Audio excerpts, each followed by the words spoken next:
नमस्कार, मी डॉक्टर सतीश वसंत शिंदाडकर. आज आपण सर्वसामान्य व्यक्तीने मालिशसाठी कोणते तेल वापरावे याविषयी बघणार आहोत. तारुण्य आणि आरोग्याचा सोपा उपाय म्हणजे अभ्यंग म्हणजेच मालिश, मसाज.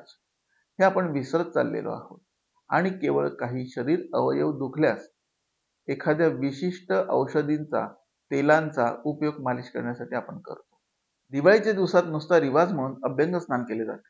आजची तरुण पिढी आधुनिक व्यायामशाळेत म्हणजेच जिम मध्ये जाऊन अशास्त्रीय पद्धतीने व्यायाम आवश्यकता असो वा नसो करीत आहे आणि त्यातील अनेकांना पुढे मांसपेशींचे, सांध्यांचे किंवा अन्य वातविकारांचे दोष जडत असल्याचे दिसत आहे. पूर्वीच्या काळी कुस्तीवीर हे व्यायामासोबत अभ्यंग म्हणजे मसाज देखील करीत होते. हे आपण फक्त जुन्या सिनेमामध्येच बघतो, पण आचरणात मात्र आणत नाही. आयुर्वेदानुसार अभ्यंग म्हणजेच मालिश ही प्रक्रिया दररोज करण्यासाठी सांगितलेली आहे. परंतु आजच्या काळामध्ये पूर्वी इतके श्रम नसल्यामुळे आठवड्यातून एकदा दोनदा अभ्यंग करणं आवश्यक आहे. पावसाळा आणि हिवाळा या दोन ऋतूंमध्ये तर निश्चितच अभ्यंग करणं अत्यंत गरजेचं आहे.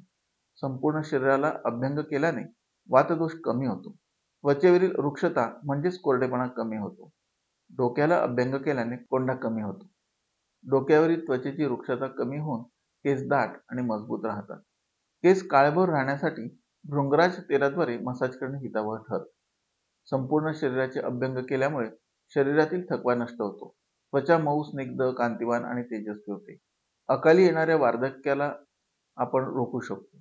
दीर्घायू प्राप्त होते. मांसपेशी, स्नायू, अस्थी यांचे पोषण होऊन शरीर दृढ होते. अभ्यंगामुळे शरीरास नवजीवन मिळते, लवचिकता वाढते, प्रतिकार क्षमता वाढते, काम करण्याचे सामर्थ्य वाढून मानसिक उदासीनता, चिंता कमी होते. अभ्यंगामुळे शांत, अखंडित निद्रा प्राप्त होते. झोपेच्या संदर्भातील कोणतेही दोष असल्यास ते नष्ट होतात, जसे झोप न लागणं, खूप झोप लागणं, थोड्या थोड्या वेळाने जाग येणं, अधिक स्वप्न पडणं इत्यादी. थोडक्यात अभ्यंगामुळे एकाग्रता, उत्साह, स्फूर्ती, आत्मविश्वास आणि दीर्घायू मिळते. अभ्यंगांचे एवढे हे फायदे तर आहे, मग हे अभ्यंग कोणत्या तेलाने करणं उत्तम आहे? तर सर्वसामान्यतः आपल्या महाराष्ट्राच्या वातावरणामध्ये तीळ तेल किंवा खोबरेल तेल याचा वापर आपण अभ्यंगासाठी करू शकतो. आपल्या प्रकृतीला अनुसरून आपण निर्गुंडी तेल, बला तेल, अश्वगंधा तेल, शतावरी तेल या सिद्ध तेलांचा देखील वापर आपण करू शकतो. लहान मुलांमध्ये चंदन, बला, लाक्षादी तेल, शतावरी तेल यांचा वापर करता येऊ शकतो.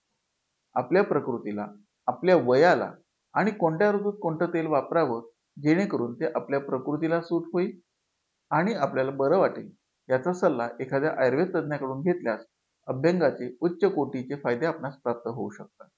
काही व्यक्ती सरसोचं तेल अभ्यंगासाठी वापरतात, परंतु हे तेल आपल्या वातावरणामध्ये नक्कीच योग्य नाही. ज्या ठिकाणी 5 डिग्रीपेक्षा किंवा 3 डिग्रीपेक्षाही कमी तापमान असतं अशा ठिकाणी साधारणतः म्हणजेच उत्तर भारत, काश्मीर या ठिकाणी हे तेल वापरण्यास हरकत नाही. परंतु आपल्याकडील वातावरणामध्ये तिळीचं किंवा खोबऱ्याचं तेल हे उत्तम आहे, श्रेष्ठ आहे. अभ्यंग करत असताना हिवाळ्यात आणि पावसाळ्यामध्ये प्रथम तेलाला कोमट करून घ्यावं आणि त्यानंतरच त्याचा उपयोग मसाजसाठी करावा.